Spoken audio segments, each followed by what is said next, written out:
Focus on what you stand to lose. I wish I could tell you that most people only need to watch video 6 for them to get properly motivated.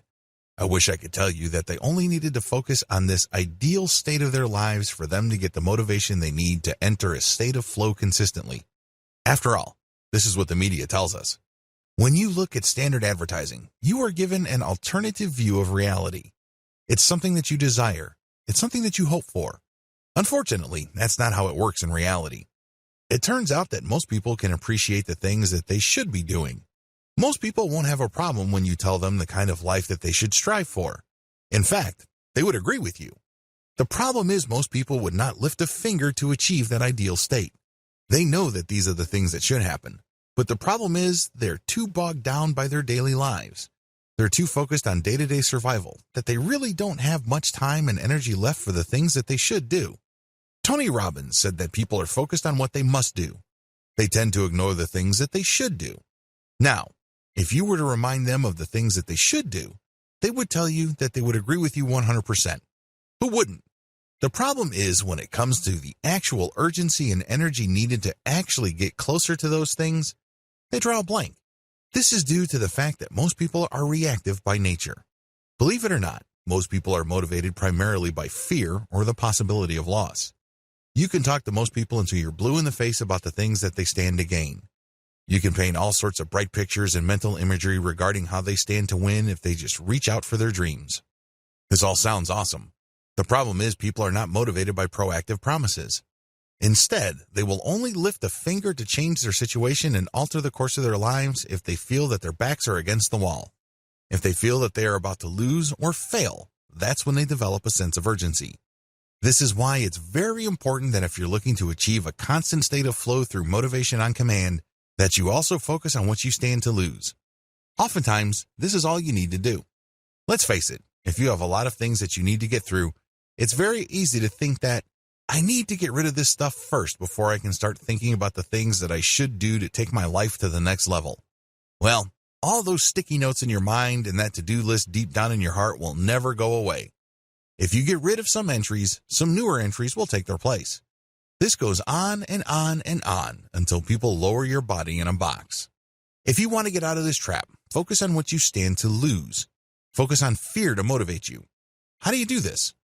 Think about the disappointment you'll feel when you fail to achieve a state of flow. How much of a letdown would you feel? You know you're capable of making things happen, but because you did not push hard to motivate yourself consistently, things didn't happen. You have the raw ingredients, but it didn't pan out. You have yourself to blame. Also, think about the hassle of starting over and over again. You have to understand that if you are not living your life based on your purpose and you're not looking to achieve a state of flow, you're basically just starting over and over again every single day. Things are not falling into place to the point that things become easy. You're constantly struggling with getting things done, but nothing seems to happen.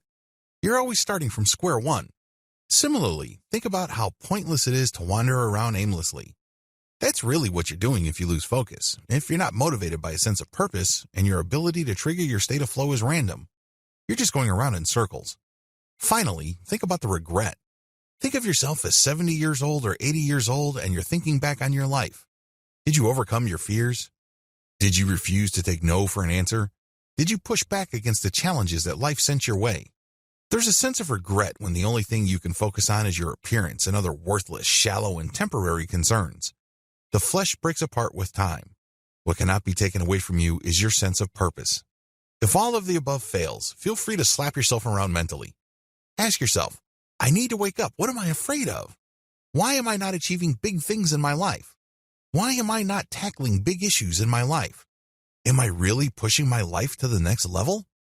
Why do I always instantly go for the quick and easy instead of the hard, narrow, and ultimately more rewarding? Practice a little bit of tough love on yourself. You'd be surprised what would turn up. Visualize yourself confronting your reactive side. In the 1980s, there was a movie called An Officer and a Gentleman. The character played by Richard Gere was given a hard time by his drill instructor.